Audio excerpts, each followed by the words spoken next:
Sumainyo ang Panginoon at sumaiyo rin. ang mabuting balita na Panginoon ay kay San Lucas. Papuri sa iyo, Panginoon.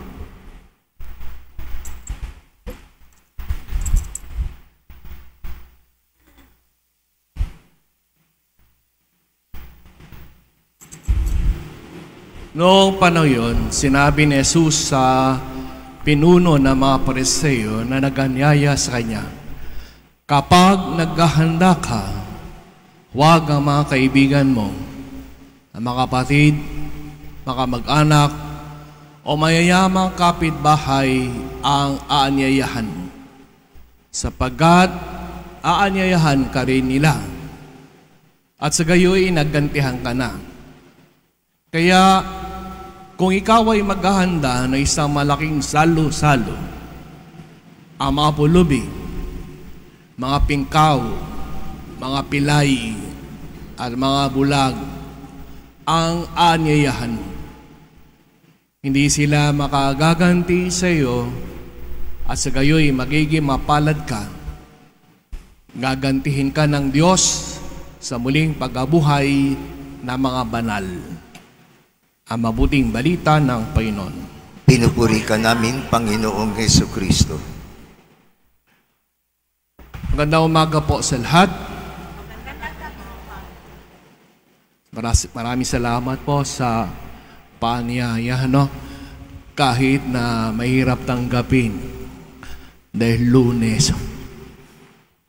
At lalo na katatapos na All Saints Day at lahat-lahat pa. Pero mahirap tanggihan yung first love mo. First love kasi ito po yung aking unang assignment as a guest priest nung ako po'y galing sa Peru. That was 2008. Mga sa inyo ay nakakilala pa. No, hindi. So 2008 po tayo na-assign dito. At dito rin nabutan na Undoy. No? Yan, very memorable yung panahon. Kaya, nung aking tinitingnan, hinahanda yung liturgy na napag-alaman,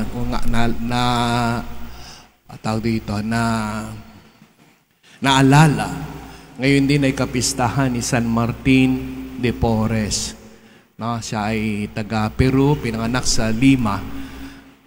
Pinalad tayo makarating sa bahay niya, no? Sila ay magkapit-bahay ni Santa Rosa sa Lima. Kaya unahin ko na po yung pagbabahagi ng kapirasong kaalaman tungkol kay San Martin. Katatapos lang natin yung dress lag kasi, naman ko kung dito kayo ay nagsagawa ng kanyang aktibidad, no? Kapag may dress lag kasi, no, parade say, madali lang makikita kung sino si San Martin o si Saint Martin de Porres. Yung may dalang walis tingting o mahabang walis tingting, no? Diyan siya identified. Siya ay taga Peru, anak ng isang Espanyol, puti. Ngunit ang kanyang nanay ay si Ana Velasquez, ay sinasabi na taga Africa o taga Panama. Maring Africa kasi may kwento, may istorya, bahagi ng istorya ng Lima, ng Peru, yung pagdating ng mga slave from Africa. Kaya sa southern part ng Lima, tinatawag na lugar na Chincha, dominated yon ng mga itim, no? Kaya si San Martin de Porres ay may lahing itim at puti, mulato. Dahil siya ay mas itim, siya ay inayawan ng kanyang tatay na Espanyol na si Juan de Porras de Miranda. Kaya lumaki siya walang ama. Dahil sa kanyang kulay, no, alam naman natin, siyempre kapag kakaiba yung tao, lalo tayo mga Pilipino, di mawawala ang pintasan. Diba? Ngayon, bagong salita ay bully. Binuli siya, inama, diniscriminate, no, at marami pa. Pero yung kanyang naranasan ay hindi naging daan para siya maging harsh din. Yung trato sa kanya, pangit yung trato sa kanya, pero hindi niya yun sinuklian ng pangit na trato. Bagkus, naging daan niyo para magkaroon siya ng mas mabuting kalooban. At ang kabutihang loob ni San Martin de Porres, ang siyang nag-udyok sa kanya, nagawa ng maraming, ngayon tawag natin charitable works. Diba, identify din ang San Roque sa mga charitable activities natin. Dito pa, nandi ako dito, nandiyan yung pamimigay ng bigas, feeding program. Nala ko pag may sunog na dito, dakbo na kami ni Kuya Joe. No? So, di maalis yung mga action, social action natin. Si San Martin de Porres ay patron ng social justice. Agamat siya ay hinamak, katulad sabi ko po sa inyo, dahil siya ay hindi maganda trato sa kanya, siya ay nag-attempt na pumasok, no? Pero hindi siya tinanggap dahil sa kanyang itsura. Kaya nakipag-bargain lang siya, pwede siyang kakiusap, pwede siya pumasok kahit yung mabababang gawain kanyang tatanggapin. Kaya siya nakapasok bilang OP, Order of Preacher o Dominican. Hindi siya pari, kundi siya kabilang sa tinatawag natin third order. Dahil sa kanyang itsura, sa kanyang physical appearance, ang lahat ng gawain ng dirty works na tinatawag sa konbento ay kanyang ginagawa, tagalinis. Kaya nga siya identified ng walis tingting dahil lagi ang kanyang trabaho sa konbento ay tagalinis. No? Mga tagapaggupit, yung mga bagay na sabi natin physical works. Okay? Doon niya binuhos ang kanyang paglilingkod. Sa kanyang kababaan loob, siya ay gumawa ng mga maraming kabutihan. Nandyan, nagmalimos siya, humingi ng pagkain para sa mga taong nagugutom, sa mga batang nagugutom. Tayo siya ng orphanage sa mga simbahan. Kaya siya ay, dahil sa kanyang malapit sa Diyos, siya ay may kakayahang makapagpagaling. May kwento noong may pandemya sa Lima, kanya ginamit yung tangan niyang walis. No?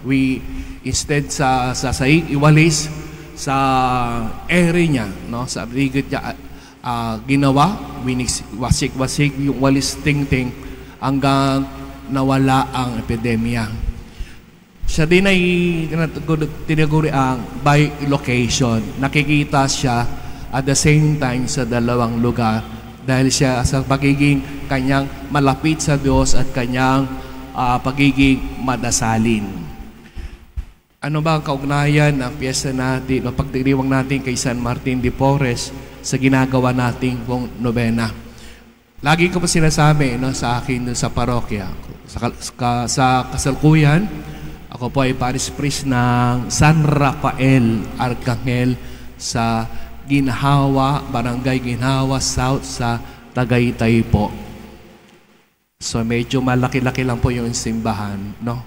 Ginagawa ko po din yung papagawa rin po tayo ng simbahan. Kayo pa inspirasyon ko kasi since 2008 ito na yon at hanggang ngayon, pero malatatapos na. Kami ay 3 taon lang po nadeklara bilang parokya at patuloy pa rin nagpapagawa. So baka naman, medyo tapos na kayo, ma-direct nyo naman po doon. Kumbaga, ma-allocate naman nyo po doon. Okay? Ano lang naman po yun. Commercial lang po. Okay? So meron po, lagi sinasabi sa mga, yung salita ng Diyos at yung mga buhay ay kailangan makalapat. Kaya nga tayo nagdadasal na kaganito. Na salita ng Diyos at ating buhay ay magkalapat. Kasi titignan natin yung salita ng Diyos ngayon, na, yung ating selebrasyon sa pagunitan natin kay San Martin de Porres, may malaking kaugnayan din sa ating pag-ahanda sa piyesta na ating patrona ng Birhen ng Soledad. Si San Martin de Porres ay kilala sa pagiging humble niya, kababaan na loob. Hindi naging hadlang ang kanyang kapintasan. Kaya sa tuwing tayong nagdiriwang ng kapistahan, tayo ay nagpapasalamat. May piyesta kasi tayo ay nagpapasalamat. Sabi nga, fiesta is expression of our gratitude. So what are we thankful for to God? Ano pinasasalamatan natin sa Diyos? Ngayon, papasalamat tayo sa Diyos kasi narito tayo. Baba? Ako'y nagpapasalamat sa Diyos kasi narito ako.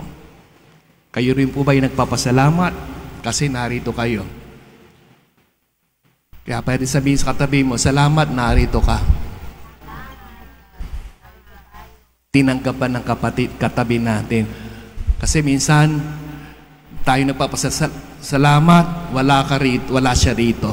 Kasi pag minsan, dumadalo tayo ng misa, no? Nagwiwis tayo, sana wag siya magsimba. Lalo yung tao na yun, kininisan natin. Pero hindi naman yan diwa ng fiesta.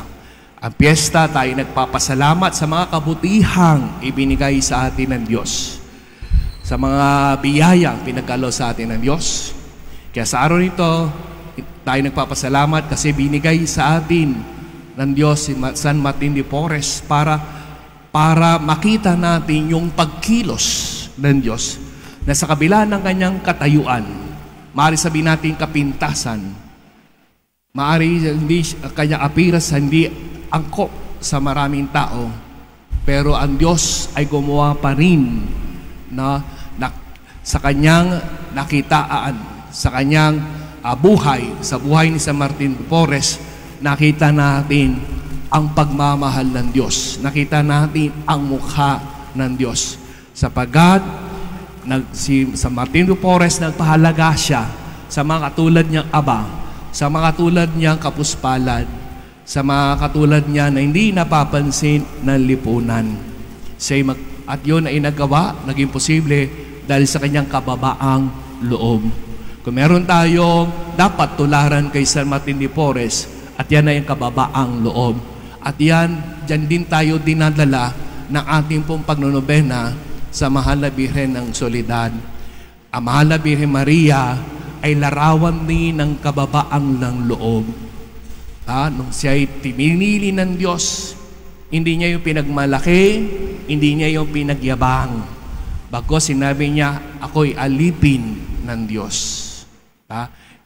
Ginampanan niya ang kanyang tungkulin, buong kababaang loob. At tayo rin dito sa parokya na San Roque, na meron nagpipintuho, may debosyon sa Birhen ng Soledad. Yan din dapat ang ating number 1 na benchmark. Yan din tayo dapat makilala. Bilang taga-parokya dito, nakikita sa atin, nababaanagan sa atin ang kababaang loob.